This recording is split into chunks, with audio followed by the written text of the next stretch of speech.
Welcome back to another episode from the PBC. It's your boy PBK9s giving it to you the way I always do. Fair and unbiased, raw and uncut. Some gonna like it, some ain't, man. Big shout out, big salute to all the pet lovers out there across the world. All the brothers and sisters down in the chat that's supporting the channel. Everybody that's down in the chat regardless. Everybody that's watching this video or listening no matter where you at. We got some dog news today. And then we're gonna get into a little bit of this dog talk. Hope everybody's having a great Wednesday. And doing what they got to do to have a productive day, man. First, let's get into this news. We got some dog seized from an animal abuse case, and then we're gonna get into another bit of news that's little. I want you to check it out. I want you to check it out. A little bit of news coming from the Bronx, New York. So let's get into this first article where some dogs were seized and a couple people were arrested. Or at least one person was arrested for animal cruelty. You know where you got it from first? We're going to get into that dog talk when we're done. It's your boy PBK9s on the PBC, Pelican Bay's Corner. Let's go. We are learning new details in an animal cruelty case where 10 dogs were seized from a home in Ontario County. 13 Wham's Carly Miner spoke with the Sheriff's Office and Humane Society to learn more. Carly? Yeah, Lowell, according to the Sheriff's Office, this is the second time since February that officers have been called to the home for animal cruelty. On this rural road in Stanley, Ontario County, deputies and troopers say they've been called twice to this home recently. The most recent call came Sunday for 2 dogs fighting. They attempted to use pepper spray on the aggressive dog. It was unsuccessful, so ultimately the deputy ended up deploying his taser on the aggressive dog, which did in fact stop the fight, and they were able to separate the dogs. Ontario County Sheriff David Sorencione tells me both dogs were significantly injured with puncture wounds to their mouth, head, and legs. The Humane Society, when they got on scene and the deputy suggested and made the point that both dogs needed medical care, and there was a reluctance from the owner to take the dogs for medical care at that point. As a result, 48-year-old Lisa Lovejoy was charged with animal cruelty and was issued an appearance ticket. On Sunday, the Ontario County Humane Society removed 10 dogs in all from the home because they were in poor condition and unlicensed. They need care, they need veterinarian services, and they need to be rehabbed. The previous incident at the home on February 7th also resulted in an arrest. A different dog was left outside on the front porch for hours. When the temperature was 0, that dog suffered frostbite, so that dog was removed at that time. 49-year-old Jamie Lovejoy was charged with resisting arrest and animal cruelty for the February incident. He was arraigned and later released. I don't know what causes people to break down, but dogs are like babies and the elderly. They need care. They need their owners to take care of them. And if you are interested in making a donation to the Ontario County Humane Society or fostering an animal, we'll have more information on 13wham.com. Lowell? Now, on this next article, we all have things to do when we have these pets, and we have some of us take our pets to boarding facilities. Some of us have people to come in and actually watch our pets at our homes. And some of us take our pets to other people's homes who are designated pet sitters and dog walkers and different things.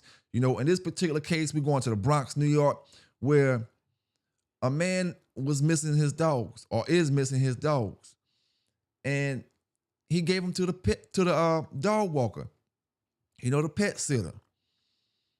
Man didn't show back up with his dogs. It's not really much more for me to say. I'm going to give y'all this article, and then we're going to get into this dog talk. New tonight at 11, a Bronx man is on a mission to get his 4 bulldogs back. He says he left them with a dog walker he's trusted for years. But now he's filed a police report. News 4's Jessica Cunnington explains what the dog owner thinks happened. But yeah, we're going to do what we got to do, because I'm going to find my dogs. Eusebio Baez's 4 dogs are his world: Churro, Mocha, Rosie, and Banksy. For the past 3 days, he's been on a mission to find them after asking a dog walker he's known and trusted for years to take them out while he was away. I went to Mexico City about a week and a half ago, and he took care of my dogs.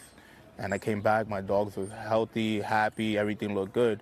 And I went away this weekend to Stratton, came home to my life being shattered. It was Sunday when he got the call from the dog walker that changed everything. Saying that the dogs weren't in my apartment.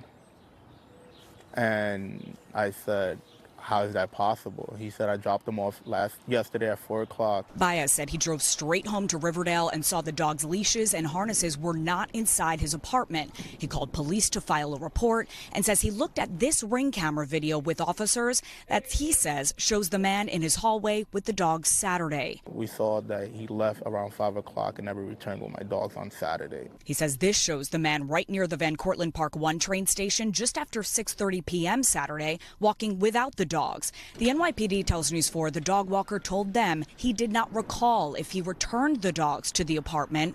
We reached out to that dog walker and have not heard back. Baez showed us texts between the two of them where the man mentions he might have had a seizure. His story changed from that to he catches seizures. Things are not adding up. What is your gut saying? That my dogs are sold. Between posting flyers, checking with vets and shelters in the area, and the power of social media, he has hope. I won't ask any questions. Whatever, if you paid for them, I'll give you the money back. You know, I just want my dogs back. And until that moment comes, he's replaying years of memories like this in the park. The community is going to find my dogs. Jessica Cunnington, News 4, New York. I want to send a big shout out to all the brothers and sisters that hit me up over the past week, asking me about puppies or how much I was trying to sell the puppies for and different things like that. I want to let y'all brothers know, and like I said, most of y'all I told already in the messages, if you're trying to holler at me about a puppy when I have puppies available, you have to hit me up early. You have to hit me up when the puppies first drop. You know, I don't usually linger around with puppies when they 3 and 4 months old. If I do have one to sell, then most likely that was one of the ones that I was keeping, and I just decided to sell it for some apparent reason. You know, the puppy may be for sale now, but as far as keeping the whole litter around till they 3 and 4 months, or when you see me posting the pictures of the litters and stuff like that, you know, and I'm gonna say it like this, you know, most of the time, by the time you see them dogs on videos, by the time you see the dogs outside, there's no more dogs left.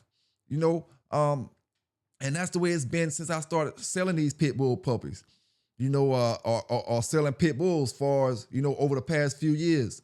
There's no puppies left. So if you want a puppy from me, you got to holler at me when I make the breeding. And I'm not talking about hollering, saying that you want to buy it, because you know how many people say, oh, I want a puppy. Or let me know when the puppies come, or let me know when she take, or let me know when they drop. And I never hear from them again. You know, down payments is what I do. When the puppies drop, you put a down payment on whatever you want, and that's that. You know, have the rest paid off by a certain time, and that's that. You know, I'm not, like I said, I'm not sitting on puppies till they 3 or 4 months old waiting around to sell them. I'm not looking for no certain particular one. If I keep one, or you know, like brother say, I want to see which one the best. I'm not sitting around because I have confidence that the whole litter is going to be a good litter, you know? And I believe in, like I said, champions aren't born, they're created. You know, what you do with that dog from the time he's 1 month, 2 months, 3 months, 4 months old, it's going to matter a great deal in throughout his life, you know? Like I had a Big John dog, a Walkmore dog a while back named Yellow Jack. You probably can find him on online ped. Just type in Yellow Jack online ped and he might pop up. Walkmore dog coming down off Johnny One Nut. And this, like I said, these are 2 sons of the dog that I've actually beat. I out-hunted that dog and I turned around and bought 2 sons off of him. You know, but needless to say, the dog Yellow Jack, he really didn't have a whole lot of, he would take hold when he come across the line, he would take hold, but he really wasn't doing anything. You know, he really wasn't working his mouth and doing any kind of shaking or any kind of digging or biting or trying to get a better, he was just it seemed like a lack of ability. Now, my thing is, if that same dog would have been dealt with from a hand puppy from the time he was 1 to 2 months old, he would have had it in him genetically. He still had it in him genetically to come across that line and finish, you know, do what he got to do. But if you working with these dogs and you messing with their mouth and you flirt poling them and you spring poling them and you playing with them with this and you doing that, got him chasing this and he running, doing all kind of things, there's no way that dog is not gonna, he wouldn't have been a different dog. If that same Zach dog, Yellow Jack, if I would have had him as a puppy and not got him as a 17, 18-month-old dog, it would have been a different story. It's different when you leave a dog on a chain and leave him there to sit and let him let him raise himself. Basically, you just feed them and give them water. Then a person that's taking these dogs, these same exact dogs, out there and giving them a life, letting them do things, letting them explore things, letting them see things. So it's way different, and I'm all the way with that. And truthfully, like I always say, I really believe that you could take that same dog. Like we could use any of the dogs that was great from the past. Mayday, Eli, or Jeep. Eli wasn't the champion, but Jeep, Mayday, any of the dogs that were champions or grand champions or 5 or 6 or 7-time winners or whatever. You take these same dogs and you put them in a different circumstance. You put them in a different environment. You put them in with different handling. People not really handling them like the other person did who made that dog successful. And you're going to get a totally different dog. I'm real big on that, and I believe that, man, because a dog is what you make it. Genetically, he got it inside of him. But outside is what matter. And I keep telling my brothers and sisters out there, man, these dogs you just don't breed a dog and he's a grand champion. You just don't breed a dog and he becomes a champion or breed him and he's champion material just by breeding them. You got to put that work in with him. That's why a brother can have a dog that's not really, he's not bred the way you want him to be bred on that paper. And that's why I always say the pedigrees don't matter. And only people that's not real familiar with that term think I'm really saying the paper don't matter. Or I'll take a dog with no papers. Or I'll take a dog, he don't got to have papers. Oh, that's cool. But what I'm saying is the papers don't matter to the work. Your dog can be the best dog ever if you training them that way. And I don't mean up, sit, stay training. I mean, you treating them like a champion from day one. These little simple things like the biosensor therapy with the dogs. You got to do that from the time they 2 days old or like 14 days or somewhere around that area. When you taking a dog and you turning them upside down and you laying them on a cold rag and you turning them this way and you turning them that way. The military use that to produce what they call super dogs. It's making a dog more subjective to touch, making a dog where his temperament, as far as the way he approached things, is a whole lot better. If they doing that, why not you do it? This is the thing I'm asking you. What is it gonna hurt? What will it hurt if every single brother out there with a pit bull do biosensor therapy with their puppies from the time they 2 days old to the time they 2 weeks? What is it gonna hurt? It can't hurt nothing. If it don't help, it can't hurt. So why not do it? If you see in other people that's doing it, even though they're not in the same field as you in, well, maybe now they is, because you can't do the same things you used to do with them dogs back in the days, But if you see other people doing this with their dogs on a professional level, why wouldn't you do that with your dogs to try to get the best out of them? Oh, I'm not training. I'm not trying to train. It ain't about you training. It's about you trying to have the best quality dog possible. You trying to bring it all out of them. Every single cent he got in him, you want to bring every single thing out. Or you just want to get 75% out of them and got this big boatload of 25% worth of good gameness, of good bulldogging in them, and you can't even get that out because of certain things you like to do,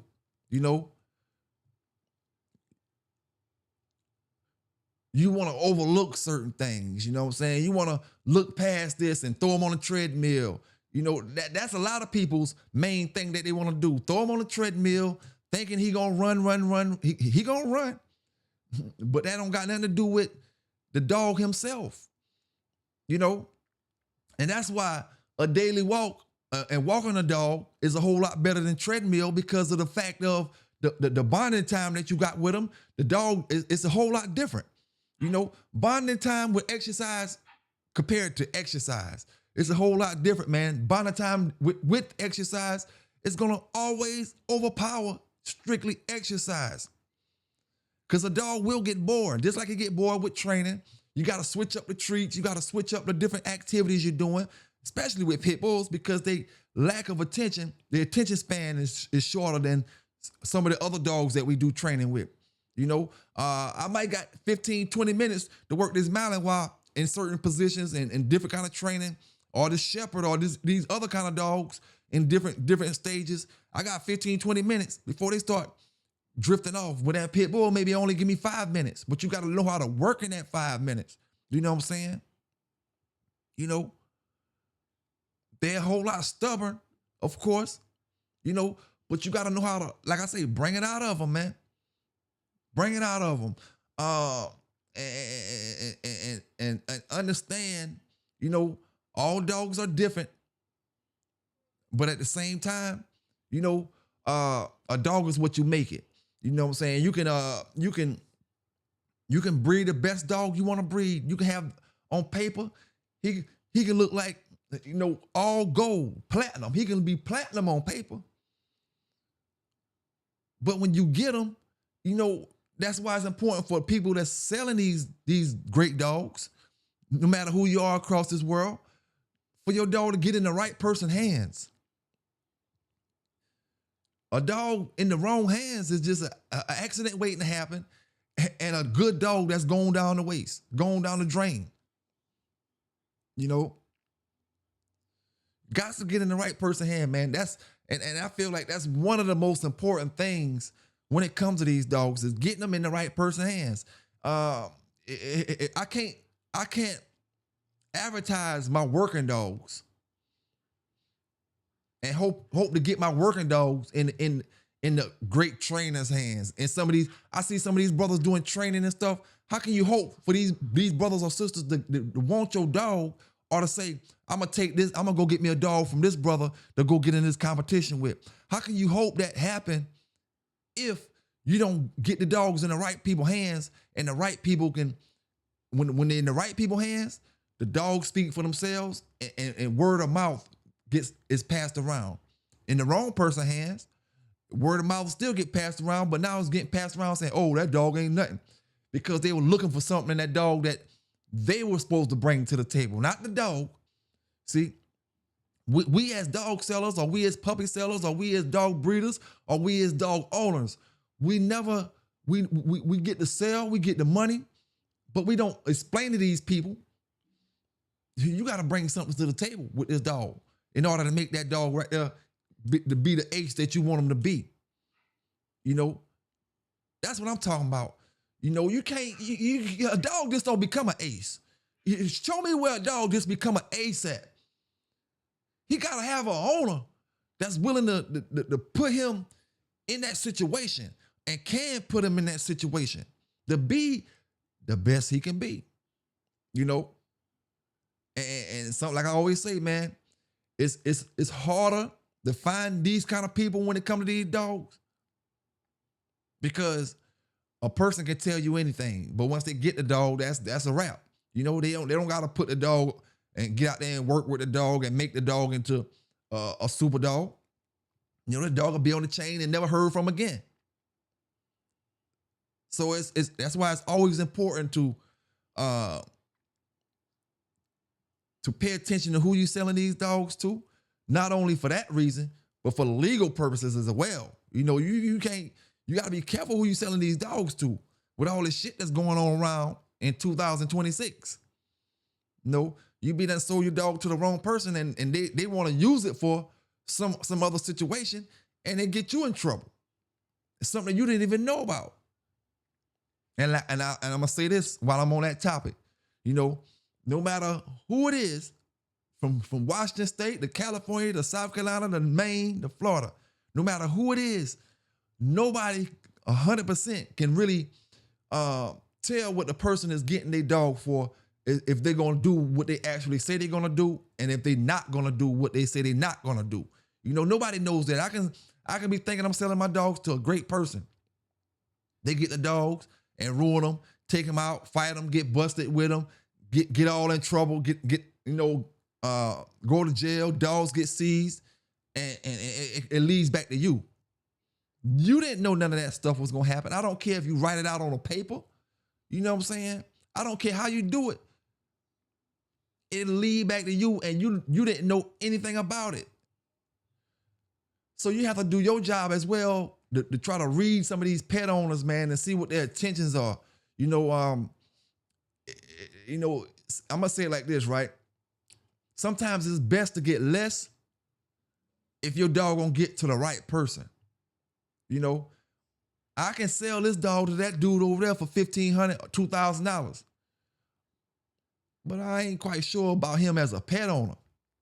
Or I can let this man get it for a little bit cheaper, and I know that man is a hellified bulldog man, a hellified dog trainer, a hellified dog man in general, and he's gonna do that dog the way that dog's supposed to be done, So when I take the loss, am I really losing?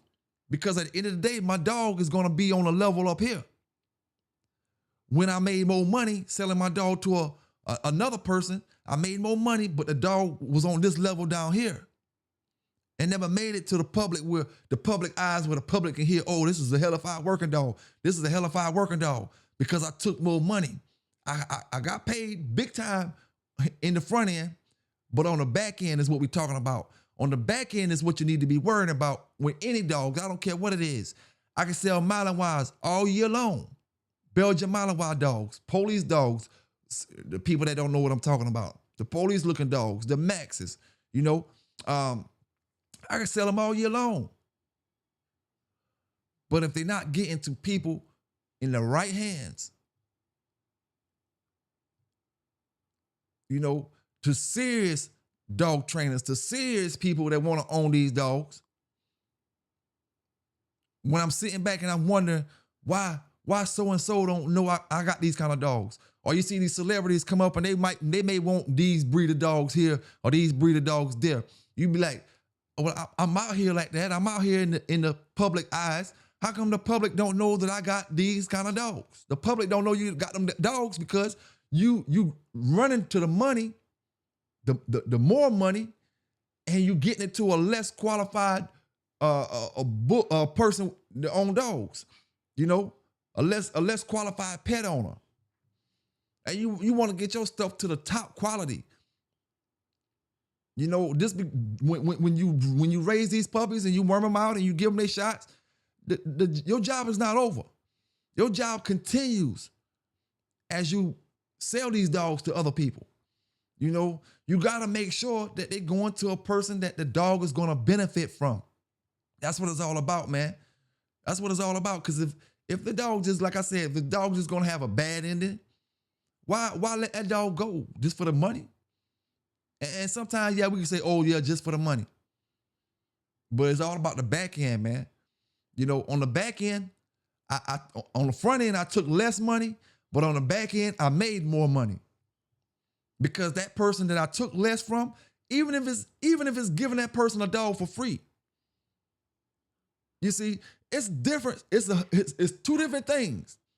When letting this brother get a dog for free, when you know that he gonna advertise right, he gonna do the right things with your dog, he gonna put your dog in the light that you needed to be in, and on the back end, you'll get more money.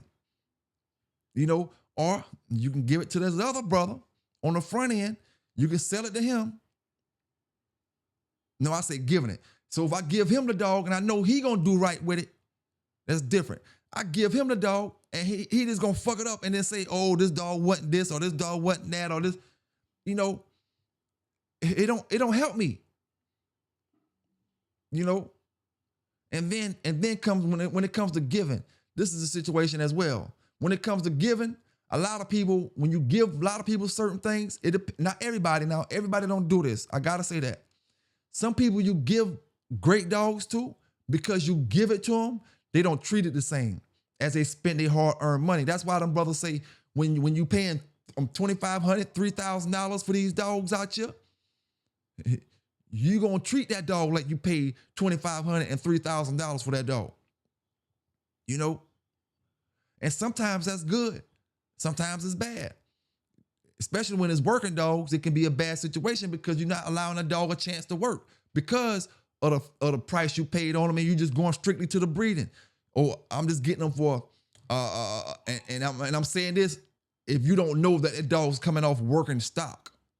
You know, you just coming in blind and buying a dog and not doing nothing with it. You know, it's a big difference, man, than giving that dog to somebody and they getting out there doing something with it and putting in work with it and giving a dog a name. You know, because when that dog got a name, you got a name. Where you get that dog from, man? Where you got that dog from? Or Pelican Bay, let me get it. You know? Or I got it from Pelican Bay. Oh man, I like that dog. Everybody he go around. Oh, I like that dog. Oh, I like that. Where you got that dog? Every single person they go around. Oh, I like that dog. Where you got? But then dealing with the wrong kind of people, your dog never get out there. So I will say, man, that's one reason that I don't mind selling my puppies early.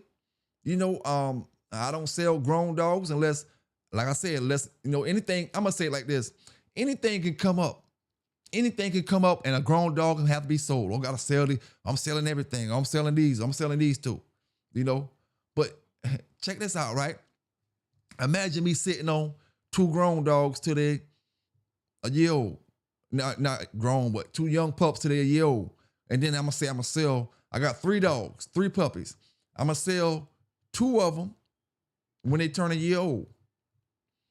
Now in your head, the only reason I'm selling this dog, especially the older they get over a year, the only reason I'm selling this dog in your head is because I don't like it. Because I see something I don't like. You know? Sometimes we can be guilty of grooming a dog, grooming certain dogs to be better than other dogs. We got a bad habit of that. You know, we got a very bad habit of that. Grooming this dog, you treating him the way he's supposed to be treated, but you ain't doing everything that you doing with him. You ain't doing that with the other dogs to give him that same opportunity to shine, you know? And we do that all too much.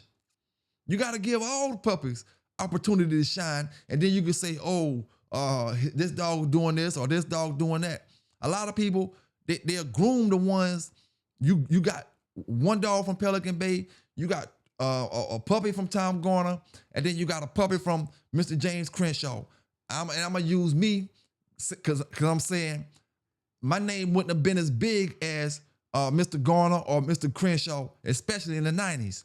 Okay, so you got a dog from me. You ain't really treating them like you treat the Tom Garner dog. You ain't treating my dog the way you treat Mr. Crenshaw dog. You walking Mr. Crenshaw dog everywhere you go at, but you ain't doing my dog like that. My dog just got to become a super dog sitting in the damn house every damn day. But the rest of these dogs, you training them and creating them and making them into a super dog. And then you'll brag about it. Oh, Mr. Crenshaw dog's the shit. Mr. Garner dog's the shit. Yeah, when you treat them like the shit. You know, when you treat them like something. But how about that dog over there? That's probably the better dog, but you got it from the smaller dog, man. You know? So you ain't treating them the way you treat these other dogs. It happens just like that too as well. You can't groom a dog and then brag about how good he is when you over other bloodlines when you ain't treating them worth a damn. You know? That's why me, myself, I'm not gonna have, I got certain lines I'm running. You know, everybody is different. Like I always say, that's the good thing about the pit bull game. Everybody shouldn't want to be the same. Everybody should want to be different. Everybody should want to have a different strain of this or a different strain of that, even if it's the same pedigree, you know, or similar pedigrees. Everybody should want to be different. And that's like I said, that's the great thing about the dog game. So many different personalities, so many different things that brothers like from over here, but you don't like over there. You know, And the thing is, man, you know, some of this stuff, like it's a good thing. Like I said about the training and different thing. One brother said the pit bull community been talking about high and low drive dogs, this and that. This is why this is the question I got for y'all brothers. The brother that made that statement, salute to you, my brother. Hope you're having a great day, great Wednesday, and gonna have a great week as well, my brother. To the brother that made the statement, say the pit bull community been talking about this and that. What I want you to do, my brother, is go back and find me a dog video, a pit bull video that's before the era of Pro and Game Mag, Pelican Bay Kennels, Going Hard Kennels, Fat Bill, Garcia, because Garcia went out no damn way back when Thompson and Buck and all them was out, you know, many years ago. Go back to these videos, then the computer voice videos, because most of the videos y'all was getting was computer voice. Go back to all them videos and show me a video, bring it or paste it, give me the link or whatever, with brothers talking about high drive and low drive dogs. That's what I want y'all to do. Don't talk to me about it. Show me. Let the dogs do the talking, like we always say. At this point, let the dogs do the talking. Let the videos do the talking to show me the video that y'all was speaking about high and low drive dogs. You know, I ain't talking about what you and your homeboy were talking about. I'm talking about what was on social media. You know, that's what I'm talking about. You know, so, and I'm not saying you're wrong, brother. Like I said, salute to you. But what I want to see is you give me a video, a link. The video got to be at least 5 to 6 years old or better. It can't be no 3 years old, can't be no 4 years old, because that's in our era. You know, that's the era that we started jumping in. So it got to be older than that. When brothers was talking about high drive, low drive, and like I said, you know, I was out here looking at the same videos y'all was, so I'm not really too much worried about you bringing a video, but I will accept it when you come with it, and I will speak about it on my next video once you send it to me. You know? But I see you had computer voices. If you was talking high drive, then it was in computer voice. You know, you're not talking about high drive with people who really aren't bulldoggers, with people who don't got hands-on with the dogs as far as that type of training and all that type of stuff, not staying and all that, with keeping a dog workout program, starting a dog and treating them like a champion from ground zero. Cause see, y'all bulldoggers, not you fam, but a lot of people in the bulldog community. Their thing is put the dog on a chain and let them sit. When we make the statements and we say, oh, let them sit till they're 2 years old, that don't literally mean let them sit on the damn chain till you're 2 years old. But that's what the bulldog community was. That's the persona that they push off on these dogs. Put them on the chain, let them sit till they a year and a half, then bring them off and try to do something with them. We didn't mean that. That ain't what we mean when we say let them sit for 2 years. You mean you don't got to put them in no situation like that for a long time, you know? And I got to say this too. I've seen a great damn bulldog that, you know what I'm saying? A great damn bulldog. That one that the police took from me, that's Buck right there. You know, he was off of split ears. Nah, I'm gonna take that back. I can't remember right now. My memory getting bad. He was on split ears or he was on rattler. Let me sit for a second. He was on rattler. That dog Buck was on rattler. All right. Now, that dog didn't leave off the chain. He didn't get walked. He didn't do shit till he was right at 2 years old. You know? And he was on the other yard. Because if he was on my yard, I would have been walking him and all kind of stuff. But he was on the other yard. And I started dealing with him when he was about close to 2 years old. I took him out, gave him a 5 or 10 minute. He did damn good. Gave him another 5 or 10 minute. He did damn good. Gave him another 5 or 10 minute. He did damn good. I did him 3 times. And I want to say in a 3 months time. Did him 1 month, 2 month, 3 month. All 3 of them times was less than 20 minutes apiece. 5 minutes, 5 minutes, 5 minutes. None of them was 20 minutes. And when I went into these, I didn't go say, oh, the dog getting the best of them. Let me pull him out. I went into these shows knowing I was only going to do it for 5 or 10 minutes. I'm only doing it 5 or 10 minutes, man, just to get them a little, learning some styles and different things. I did them 3 different times. Dog passed the test. I brought him out the 4th time, put him on the dog. He gave up his leg. That dog right there you see on that picture, he gave up his leg for the first 10 minutes of the show. And this dog he was on had a hellified mouth. When I say hellified, I mean hellified. But Buck is what his name was. Buck gave up his leg for the first 15 minutes. But when that dog gave up his leg, when that dog gave up Buck's leg, Buck shot to his ass in a matter of 5 minutes. After the dog he couldn't stop Buck by his leg, and Buck started pushing him, that dog quit in less than 5 or 10 minutes. Dog was ready to jump out the box. In actuality, he did jump the box, but he couldn't jump it because we was in a fence, in a cage, like a 10 by 10. So he couldn't jump out. But he didn't give no effort after he let that leg go. He didn't say, oh, I'm gonna go to the back end, or oh, I'm gonna go in the chest, or oh, I'm gonna sit around here for another 5 or 10 more minutes to see what he got in him, and then I'm gonna go back to the leg again. He didn't do that. Once he let that leg go, and it was a wrap. It was a wrap. He didn't try to get a second move. He was trying to run. So, I mean, like I said, man, it's all about treating these dogs like champions, treating these dogs like they're gonna be winners from the time they're born. You know what I'm saying? You can't not worm the dog half his life, not walk the dog half his life. The dog don't see nothing, the dog don't see nobody, and then you get mad when people start making noise around the dog and the dog start looking around like he's spooking, all kind of stuff like that. That's stuff that you supposed to already have worked in that dog, and that should never be a problem. You know what I'm saying? That should never be a problem to your program or your dog, to where he paying attention to somebody else when they making noise and at the activity y'all at. Oh man, be quiet. We out there hog hunting. Oh, be quiet. My dog paying attention to you. Why is he paying attention to me? You haven't trained this dog properly. That's why I said on my last video, it's a very thin line between a smart dog and a game dog. Dog just super smart. He know how to last. And he did last. So now we saying this dog is super game. He is super game. Which he may be.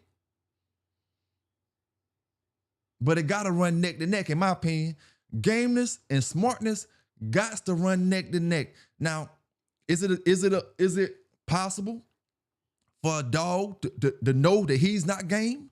Is it possible for a dog to know that I'm not gonna be here for so and so amount of time, going back and forth, pounding back and forth with this joker like this?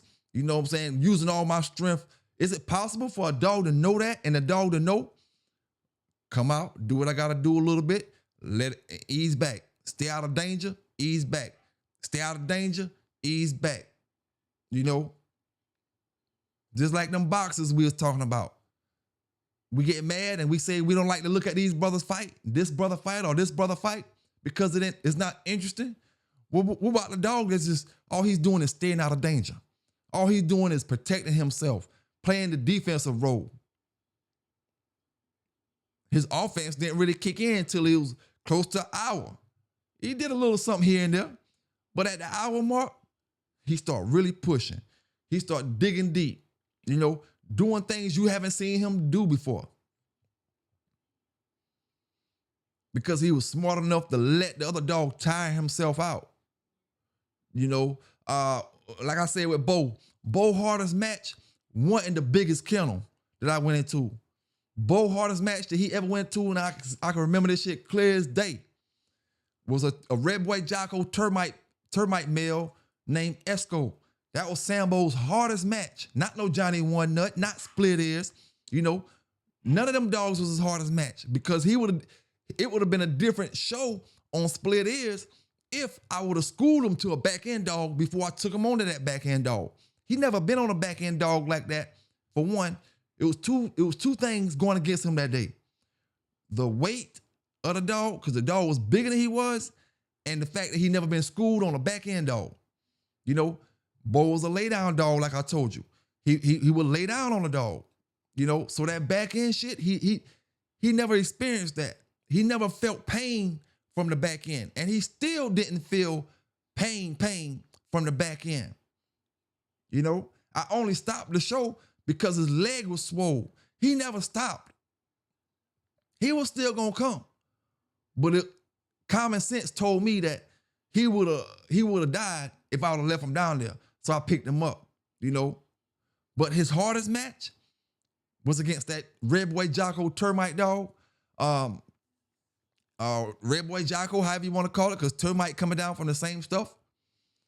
You know, but when I say hardest, I mean, they was going blow for blow. Boom, boom, boom, boom. It was times where Bo looking like the dog was going to get the best of him. And then he right back in there. They was going back and forth, trading, swapping blows. You know what I'm saying? Swapping moves, rather. You know? Until Bo finally tired him out. Like I said, the lay down technique that he had, you know, go out, I'm saying I knew my dog, and I knew how he would do, you know, and once you get, that's why I always say, know your dog. Once you get to that point, you know, you got a lot of stuff in the basket. Once you get to the point where you know your dog, you can take him out and you can see him on competition. You can see how that competition doing him, and if he lose, knowing he wasn't supposed to lose, you can be upset. Oh man, you done did way better than that. Maybe it's something I did. Maybe it's something I did wrong. Or you know, how you gonna quit on him when you went against these other two dogs that gave you 5 times more pressure and 5 times more ass kicking than he did? You know, once you go through the situation with your dog over and over and over again, then you can spot that stuff when you see it. You know, when it came to chest dogs with Bo, they shoot up in the chest. That was the wrong thing for them to do. I never seen a chest dog give Bo any type of problem. You go up in his chest, except for that first dog that when I put him on, I told you the hickory dog, I put him on that dog and he wasn't even started up yet. So I don't consider that a problem. But anything after that, every single chest dog that went in on him, he crushed their face up, he bust their face, their eyes, and all that type of stuff up. They get in the chest, he just chew them around the muzzle, chew them around the eyes and all that. And after they let that chest go, and then he'll work his thing. You know what I'm saying? So I never seen a chest dog give him problems. The dog that Red Boy Jocko termite dog, he was more like a leg dog. He hit legs. He didn't hit back end. He didn't hit chest. He didn't go into the Sambo throat. He was more like a leg dog. A leg dog, and like I said, they swap back and forth. And the thing about a leg dog is, you can't really lay down on a leg dog. When Bo had that lay down style, you can't really lay down on one of them. So he had to stay up on his feet going blow for blow with that dog. Say if you lay around and the dog get his leg, that's that dog's spot. He gonna do some damage. And you don't wanna get your tires flattened. You know? You don't wanna get your tires flat. You may wanna get a little leak in your radiator before you flatten your tires. Because you can't go nowhere with a flat tire, but you can go somewhere with a radiator leaking. You may overheat in the long run, but you can still go. You can still move. You can still get to point A to point B. You just gotta do what you gotta do and get up out of there with a little leak in your radiator, you know? Or you may want a busted trunk back there with your key ignition don't, you know what I'm saying? You don't want them to deal with them tires. You start flattening them tires, you know, you're gonna see if you really got a game dog or not back in them days. You're gonna really see, because if he can't use his front legs, you know, he won't be able to cross. Can't use his back legs, he won't be able to cross. So that's why I always say, you make the champions. You know, if that's what you want in your head, that's what you gotta focus on. From the time you get that dog as a puppy, oh, this dog right here gonna be #1 weight puller. If you got that dog from a puppy and you focusing on making that dog a champion weight puller, how easy do you think it's gonna be when it's time for y'all to get on that track? Yeah, the weight pulling gonna be hard, but the process, you work his life for this process to have him in this situation right here that he in. You know what I'm saying? You worked his whole life for this. And believe me, when you put him on that track and you tell him, we worked our whole life for this boy, he gonna understand what you're talking about because you got a bond with him. He understands some of the words that you saying. You can't talk to the dog if there's no bond there. Like, you on your knees for nothing if you don't got a bond with that dog. You telling that dog to shake him, shake him, shake him for nothing if you don't got a bond with that dog. These brothers can say all these funny words and shake him and this and that, and you see the dog what? That dog shaking. He's shaking. He's shaking. Because he understands his owner's voice, what his owner want from him, And then we look at these dogs like, oh man, he got the dog shaking. He tell the dog shake. He say sick, whatever he's saying. Now the dog shaking, And we get all gassed up off something that's supposed to be normal, a bond, And I will say, I had a better bond with my dog than a lot of dogs that Sambo went against, including Johnny One Nut. In that case with Johnny One Nut, that was a big kennel, a big pedigree, and a badass dog. But I had the same thing. I had a badass dog with a hellified pedigree, and I was a small kennel with a big bond. And when you added up everything on my side equaled to more points than what the big kennel side equaled to.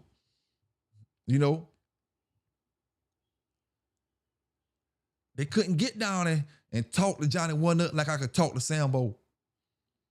When your dog get in times where he wondering where the owner at, you always hear brothers say the dog gonna start looking around for you.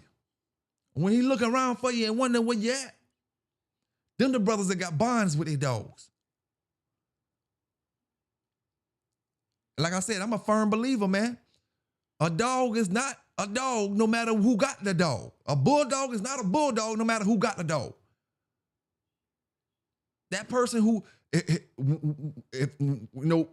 you get rid of that dog that you got a bond with, that other person not gonna be able to bring all that shit that you bringing out that dog. That dog not gonna listen to that other person the way he listened to you. That dog not gonna look for that other person when times get hard like he looking for you. So I'm a firm believer of two things. You gotta raise a champion, and a bulldog is not a great bulldog with just anybody. I got the number one bulldog in the country right now. And I take him, I sell him to my boy Jim. Jim just take care of him, that's it. That dog is not gonna, no matter if he win or not his next show, he's not gonna react with him the same way he reacts with me. I done seen dogs laid out flat. And brother get down there, start speaking some kind of different kind of that dog language him and his dog know to communicate through. And next thing you know, first thing you see the dog tail. You see the dog tail wagging on the ground. He laid out. He ain't quitting yet, but you see his tail going, starting to go. Next thing you know, he done flipped over. Next thing you know, he back in it. Next thing you know, he the one winning. Next thing you know, it's over. He won. You can't do that without the bond to it. When you hear brothers making chicken noises, to get their dog to prep up, to get their dog to get up and get some ump about himself, get up off that ground or get back into the show. When you hear brothers making all these different animal noises, that's because there's two reasons for that. They done condition their dog, they done work their dog with these animal noises. Quick example, if I'm doing the chicken noise, bark, bark, bark, if I'm doing that noise to raise my dog up, That's because I done had a chicken in front of him on the treadmill. So when that chicken make noise, while he on the treadmill, he speeds up. He speeds up running. So now when we in the show, he hear that chicken noise, it makes him jump up, get back into the show. You know, you want to, at least back then, now I'm not going to say now, you know, because it's a different ball game, but you wanted to duplicate, to do the same thing. That's why I always tell you, I used to count. I hold my dog between my legs while I'm doing my flirt pole. I hold a flirt pole and I get that long pole that you see and I hold it behind me. And I let the dog, he want to turn around. He trying to get to the pole. He can see that pole back behind me. He can see it behind me. I'm turning him around, you know, and I'm counting 1, 2, 3, just so he can feel comfortable when it gets down to the situation where we hear him counting. Now he hears somebody else counting. It's a month later after we done did our show, after we done did all our practicing and all that. Now we in a situation, he hears somebody counting. Now we in a situation, he heard somebody say, face your dogs, release your dogs. All this stuff my dog used to hear me say while we working out. You know, that's why I say, use your sponge while you're on the treadmill. You don't use your sponge when you're putting them back on the chain. You know, how many people use a sponge when they're on the treadmill? No, don't lie to me. Everybody don't do it. I'm just gonna give you a few tricks and trades. I tell you, I can't tell you all my secrets. You know, and I'm not saying I'm the only one to do this because I learned it from somebody. You know, and then common sense. That's common sense once you start looking at it. You want that dog to whatever he's got to go through while you doing that training. So I'm sponging him down. I might take him for a 5-minute walk. Bring him back, put him on the meal. That 5-minute walk, that 10-minute walk is going to be the same thing as equivalent of him getting his second win. Him not finished working, we not thinking about going to get back on that chain yet and being over. You know, we just learning how to pace yourself, learn how to get that second win.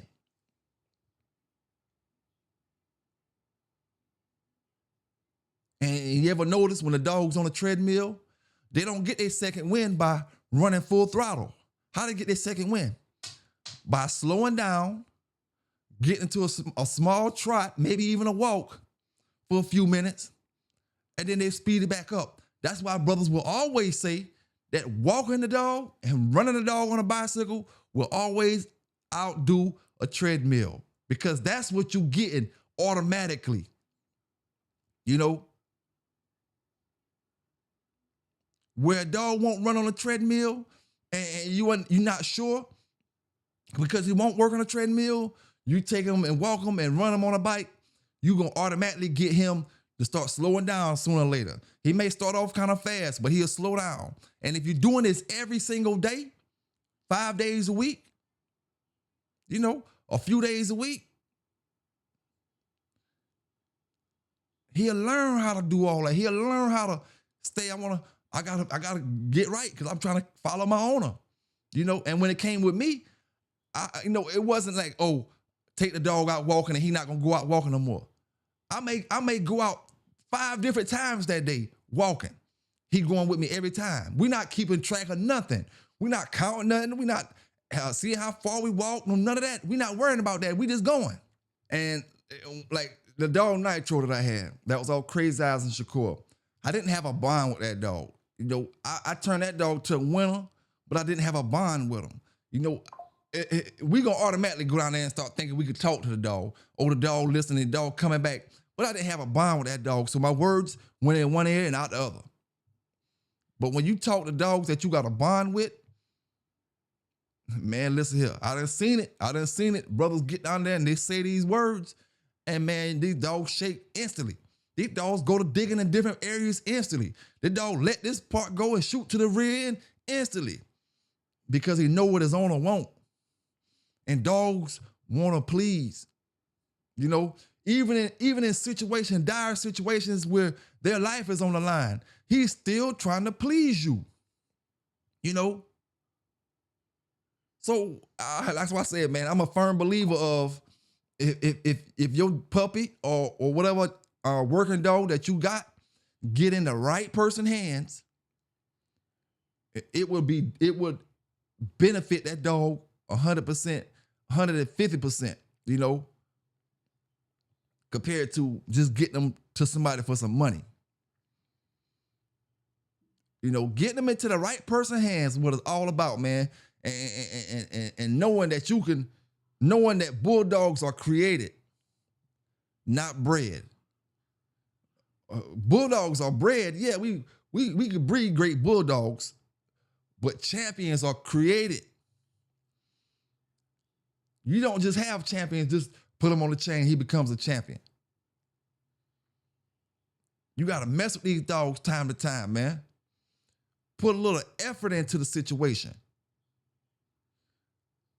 And watch how much you get back out of that, you know? And that's just why I feel like, you know, it could be opinionated, but it's a little less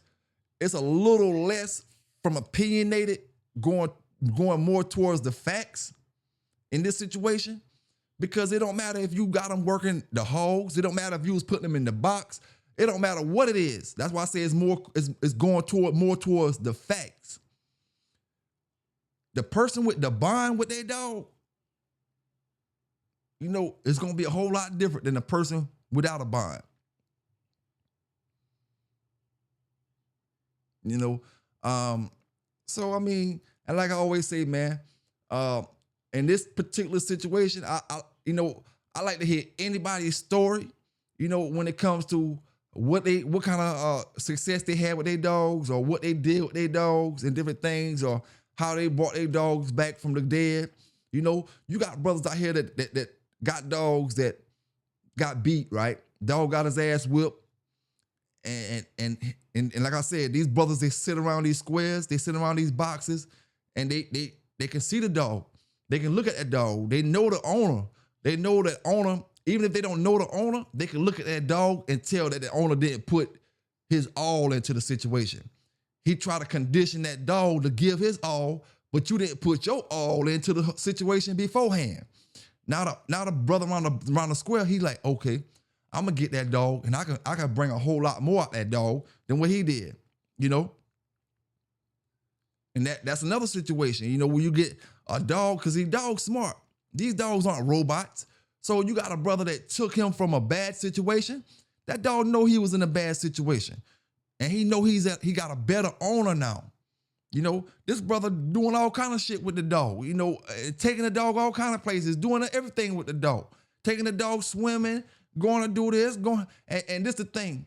When you do that shit on your own, it far outseeds the brother that's just throwing him on the mill and throwing him back on the chain. You know, you taking them swimming, you ain't doing that for a 15-minute period for a keep or something. That's just y'all everyday life. Go to the beach, go to the pool, or go somewhere where he can get some swimming off in a pond or somewhere, you know. And I will say this while I'm speaking about the swimming. Be careful with the water that you put your dog in, because of the bacteria and the viruses that be in some of these bodies of water. You know, even the ocean sometimes have bacteria and different things in it that can affect your dog. I took Marino to the ocean, down where the boats docked at, and let him animate him swim in the water.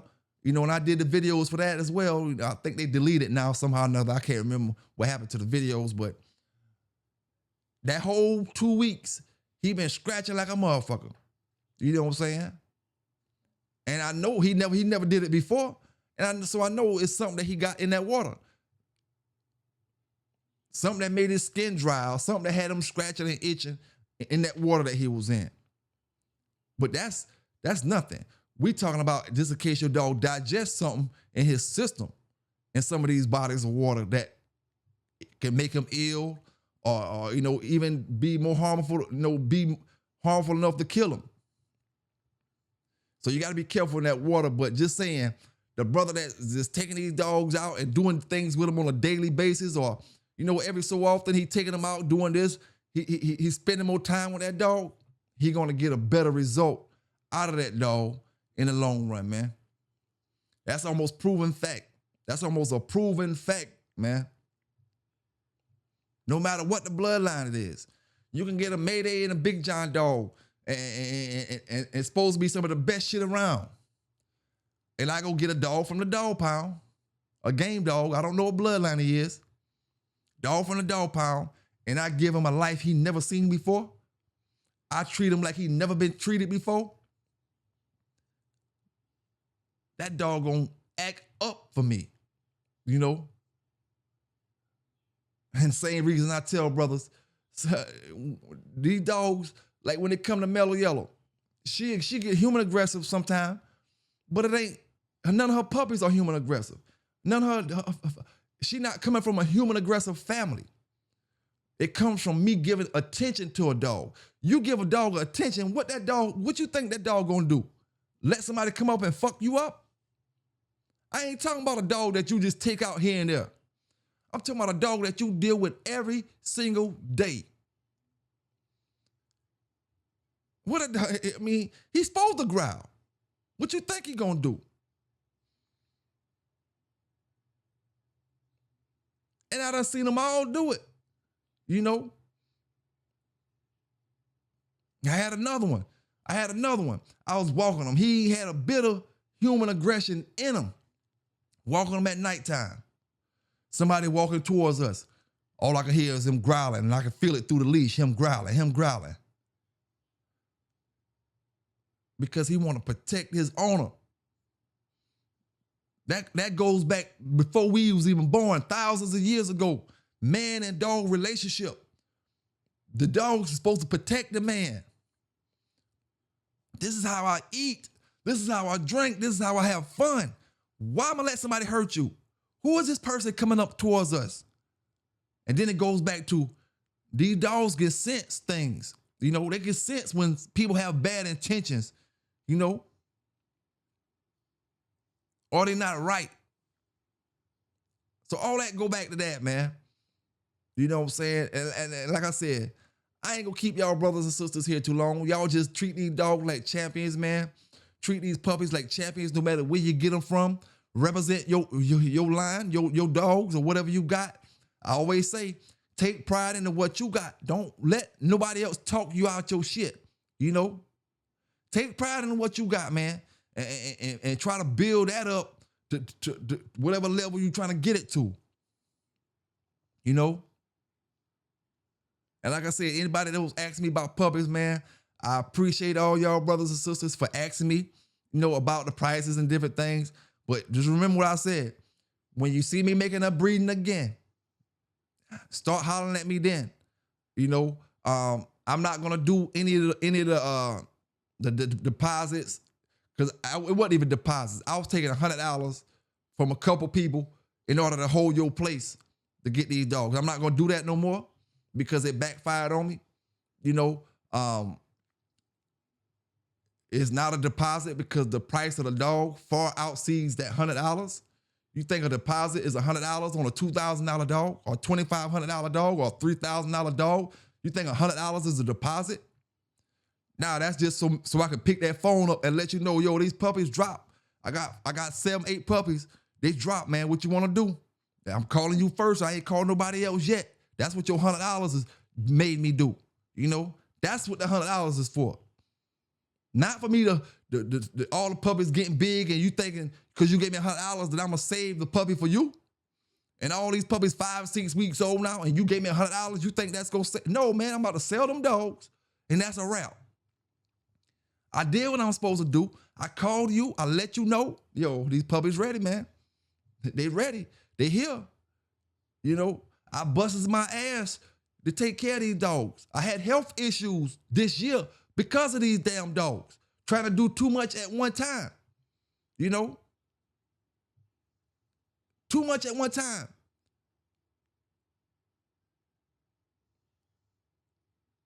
But that's because I'm trying to make sure I give brothers the best product I can, you know? I don't rely on the pedigree to say, oh, give you a skinny ass dog with a good pedigree and thinking that's gonna be all good. And I need to give you a healthy dog with a good pedigree or the pedigree that you're looking for, the reason why you hollering at me, give you a good healthy dog, and that way you have a head start on your dog becoming the best dog he can be. If I give it to you fucked up from the rip, I mean, I'm looking for you man, I gave that motherfucker a bag of bones. I gave him parvo. I gave him coccidius when I gave him the dogs. He had to go a whole month, 2 months, trying to get the dog back healthy before he could even start really doing anything with the dog. That's not what I'm trying to do, you know? So y'all stay safe out there. Y'all stay legal out there. Take care of them dogs. Treat them like champions. And you treat them like champions, you get champions, man. It's your boy PB K9s, and I'm out.